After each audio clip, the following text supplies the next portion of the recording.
क्या बिहार की राजनीति में फिर से सुपर सीएम वाला दौर लौट रहा है? क्या मुख्यमंत्री सम्राट चौधरी की सरकार के ऊपर अब भी नीतीश कुमार की मजबूत पकड़ बनी हुई है? और सबसे बड़ा सवाल कि क्या बिहार में फिर माझी प्रकरण जैसी कहानी दोहराई जा सकती है? नमस्कार मित्रों, मैं हूं राकेश कुमार। आप देख रहे हैं माता विवाद। बिहार की राजनीति में कब क्या हो जाए कोई नहीं जानता।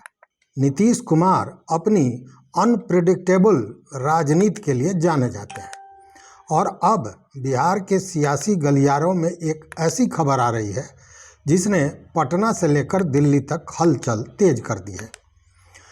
बीती 28 मई को मतलब कल पूर्व सीएम नीतीश कुमार और डिप्टी सीएम विजय चौधरी के बीच बंद कमरे में करीब आधे घंटे तक मुलाकात हुई। लेकिन चौंकाने वाली बात तब हुई जब वहां से निकलते वक्त नीतीश कुमार ने डिप्टी सीएम विजय चौधरी से दो टूक कह दिया, सामने आइए और आकर सरकार के कामकाज की एक एक रिपोर्ट दीजिए। इसके बाद राजनीतिक गलियारों में सवाल उठने लगे कि क्या नीतीश कुमार पर्दे के पीछे से सरकार की मॉनिटरिंग कर रहे हैं? और यहीं से राजनीतिक अटकलों का बाजार गर्म हो गया। अब सवाल यह उठ रहा है कि आखिर पूर्व मुख्यमंत्री जो अब राज्यसभा सांसद हैं, वे सरकार के कामकाज की समीक्षा क्यों कर रहे हैं? देखिए, राजनीतिक रूप से इसका जवाब सीधा है। एनडीए सरकार बनने के समय खुद गठबंधन के नेताओं ने कहा था कि सरकार नीतीश कुमार के ही मार्गदर्शन पर चलेगी। ऐसे में अब जेडीयू सुप्रीमो अपनी पार्टी के मंत्रियों से फीडबैक लेते हैं तो उसे गठबंधन राजनीति का हिस्सा माना जा सकता है। लेकिन संवैधानिक दृष्टि से मामला थोड़ा अलग है। संविधान के मुताबिक सरकार के कामकाज की जवाबदेही मुख्यमंत्री और मंत्रिपरिषद की होती है। आधिकारिक फाइलें, गोपनीय दस्तावेज और सरकारी रिपोर्ट केवल संवैधानिक पदाधिकारियों के दायरे में आते हैं। यानी राजनीतिक सलाह और पार्टी स्तर पर समीक्षा अलग बात है, लेकिन सरकारी गोपनीय सूचनाओं का मामला अलग माना जाएगा।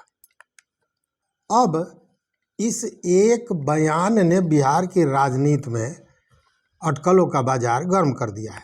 सवाल उठने लगा है कि क्या नीतीश कुमार भले ही मुख्यमंत्री की कुर्सी पर न हो, लेकिन बिहार की सत्ता का रिमोट कंट्रोल आज भी उन्हीं के हाथों में है।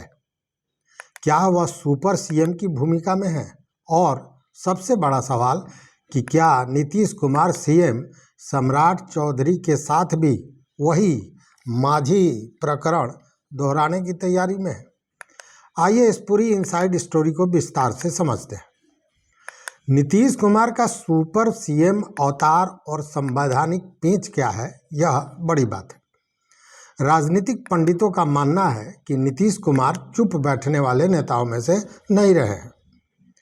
एनडीए सरकार के गठन के वक्त ही यह साफ कर दिया गया था कि सरकार नीतीश कुमार के मार्गदर्शन पर ही चलेगी। लेकिन एक पूर्व मुख्यमंत्री का मौजूदा डिप्टी सीएम से आधिकारिक प्रोग्रेस रिपोर्ट मांगना कई संवैधानिक सवाल भी खड़े करता है। संवैधानिक नियम क्या कहता है मित्रों?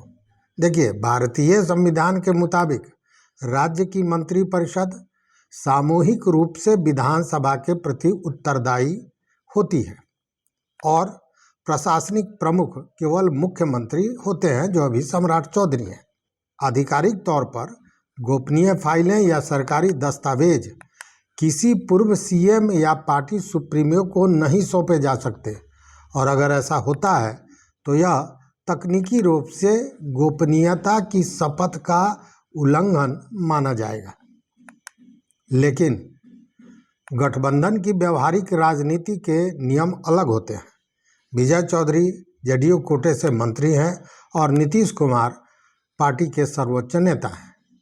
इसलिए अपनी पार्टी के मंत्रियों के कामकाज का हिसाब मांगना उनका राजनीतिक अधिकार जरूर बन जाता है। अब आते हैं सबसे चर्चित सवाल पर। इस पूरे घटनाक्रम के बाद हर किसी के ज़हन में साल 2014 का वो दौर आ रहा है जब नीतीश कुमार ने इस्तीफा देकर जीतन राम मांझी को बिहार का मुख्यमंत्री बना दिया था। उस वक्त भी सत्ता का असली केंद्र नीतीश कुमार का ही बंगला हुआ करता था। मांझी जी ने बाद में खुद दर्द बयां करते हुए कहा था कि उन्हें एक चपरासी तक के ट्रांसफ़र का अधिकार नहीं था, फाइलें नीतीश कुमार के बंगले से तय होती थी। जब मांझी जी ने नीतीश के रिमोट कंट्रोल को तोड़ने की कोशिश की, कैबिनेट को दरकिनार कर ताबड़तोड़ फैसले लिए, तो नीतीश कुमार ने उन्हें कुर्सी से हटा दिया था। तो क्या इस बार सम्राट चौधरी के साथ भी कुछ ऐसा होने वाला है? सम्राट चौधरी मांझी नहीं है मित्रों, मतलब कि परिस्थितियां अब बदल चुकी हैं। राजनीतिक धुरंधरों के विश्लेषण के मुताबिक सम्राट चौधरी को मांझी की तरह हटाना नीतीश कुमार के लिए मुमकिन नहीं है और इसके पीछे दो कारण हैं। एक, बीजेपी की ताकत। सम्राट चौधरी नीतीश कुमार की पार्टी के विधायक नहीं हैं जिन्हें वे जब चाहें हटा दें। वह देश की सबसे बड़ी पार्टी बीजेपी के कद्दावर नेता हैं और उनके पीछे पूरी बीजेपी चट्टान की तरह खड़ी है। दूसरी बात कि सम्राट चौधरी का तेवर भी बड़ा कड़क है। सम्राट चौधरी आज की राजनीति में फिट बैठने वाले आक्रामक नेता माने जाते हैं। वह नीतीश कुमार को भी पूरे भरोसे में लेकर चल रहे हैं। खुद नीतीश कुमार भी चाहते थे कि सम्राट चौधरी कमान संभालें। हालांकि टाइमिंग बड़ा दिलचस्प है। एक तरफ सम्राट चौधरी और विजय सिन्हा दिल्ली दौरे पर हैं, प्रधानमंत्री के से मुलाकात हो रही है। हालांकि आज सम्राट चौधरी दिल्ली से लौट के आए पटना, और पटना आने के बाद वो अपने निवास पर नहीं जाकर सीधे नीतीश कुमार के निवास पहुंचे थे। अब दूसरी तरफ पटना में नीतीश कुमार जेडीयू मंत्रियों और विधायकों की नब्ज टटोल रहे हैं ताकि जेडीयू की नीतियों को सरकार में नज़रअंदाज न किया जा सके। तो साफ है कि बिहार में भले ही 5 दलों की एनडीए सरकार ठीक ठाक चल रही हो, लेकिन जेडीयू और बीजेपी के बीच अपनी अपनी ताकत दिखाने का खींचातान अभी भी जारी है, जो चुनाव के पहले ही शुरू हो चुका था। नीतीश कुमार ने साफ संदेश दे दिया है कि भले ही वो केंद्रीय राजनीति में दिख रहे हों, लेकिन बिहार की ब्यूरोक्रेसी और गवर्नेंस पर उनकी पकड़ आज भी वैसे ही मजबूत है। अब इस पूरी सियासी घटनाक्रम पर आपकी क्या राय है? क्या आपको भी लगता है कि नीतीश कुमार सुपर सीएम की तरह सरकार चला रहे हैं? निश्चित रूप से कमेंट बॉक्स में अपना राय, अपना मत दीजिएगा। तो इस वीडियो में बस इतना ही। अगर वीडियो अच्छा लगा तो निश्चित रूप से लाइक कीजिए, शेयर कीजिए दोस्तों के साथ, और बिहार की तमाम बड़ी राजनीतिक और सामाजिक घटनाओं को देखने के लिए जुड़े रहिए मत अभिमत के साथ। तो यहाँ तक साथ देने के लिए बहुत बहुत धन्यवाद।